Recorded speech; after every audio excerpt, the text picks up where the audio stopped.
Muito bem-vindos e dando sequência a esta coletânea O Suicídio, vamos já ir ampliando um pouco mais.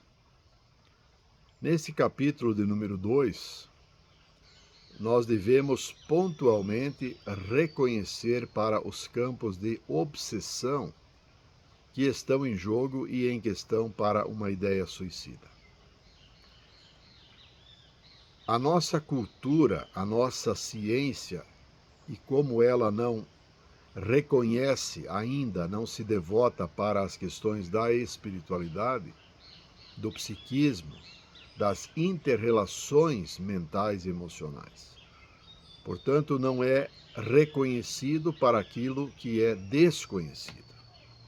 Então, para nós reconhecermos algo como sendo de fato e tendo uma objetividade, nós devemos conhecer. Logo, o suicídio ele está imerso numa grande área desconhecida, sobretudo com relação aos campos de obsessão. Os campos de obsessão, eles merecem um capítulo todo especial pela sua profundidade e complexidade. Assim, e para esta compreensão e estudo, nós devemos buscar, saber, compreender e estudar acerca das vidas passadas. Quais foram as motivações, quais foram os acertos, quais foram os equívocos, quais foram as dificuldades, como é que as pessoas lidaram com as dificuldades, como é que nós lidamos com as dificuldades. Todas as nossas vivências, elas estiveram interrelacionando-se com outras pessoas. Então, sabidamente, o ser humano ele é um ser essencialmente social.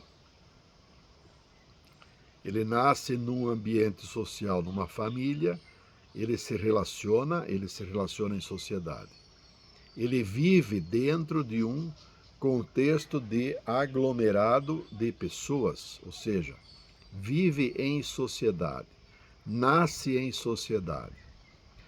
Porém, o que ele ainda não sabe ou pouco desenvolveu é esta relação consigo mesmo.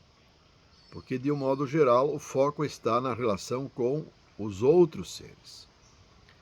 E os registros e os mecanismos para as inter-relações estão dependentes e condicionadas ao fator comportamental interno, ou seja, cada qual em si mesmo está diuturnamente realizando uma tarefa em si, uma emanação de pensamentos e sentimentos.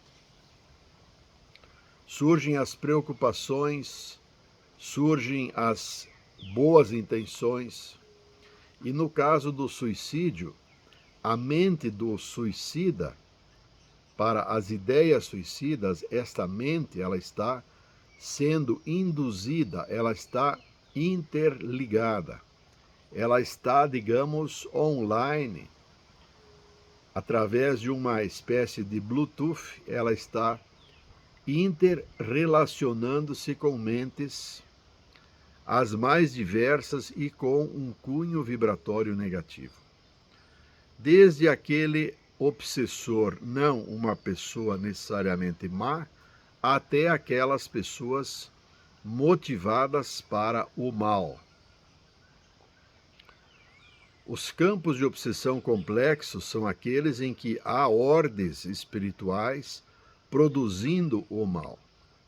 E, eventualmente, dependendo do padrão vibratório da pessoa, do paciente, então, ele vai estabelecer sintonia com estes campos de obsessão complexos. Desde equipamentos instalados na estrutura mental, no plano espiritual, todo um conjunto de mecanismos para manter, para controlar, para induzir, para direcionar a pessoa para uma determinada direção e para uma determinada atitude.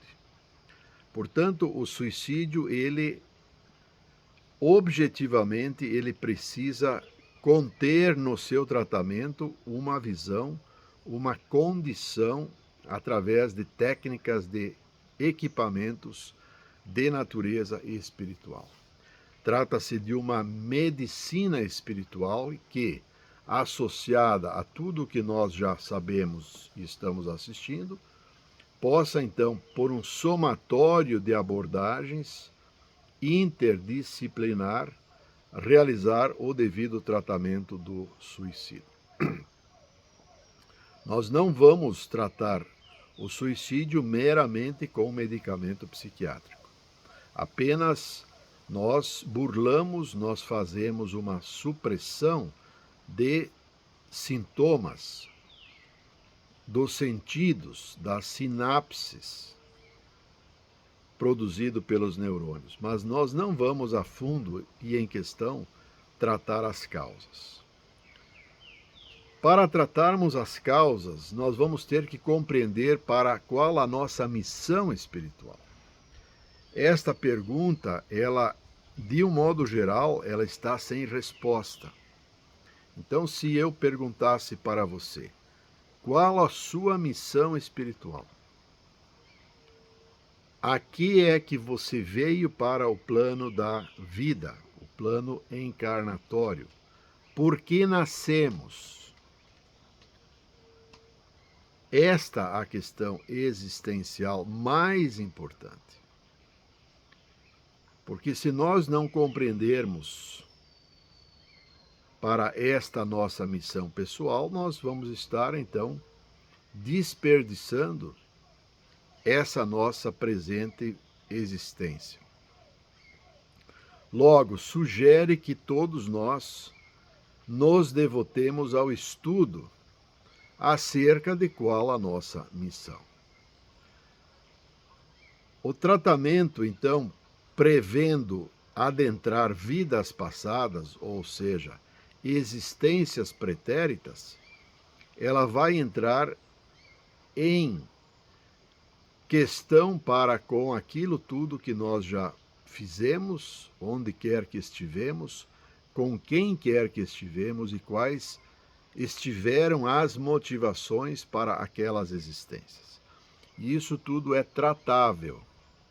Então, na atualidade, por meio de um amparo amplo e incondicional por parte de benfeitores espirituais, e, por exemplo, a Casa FIAC, ela oportuniza tratamentos.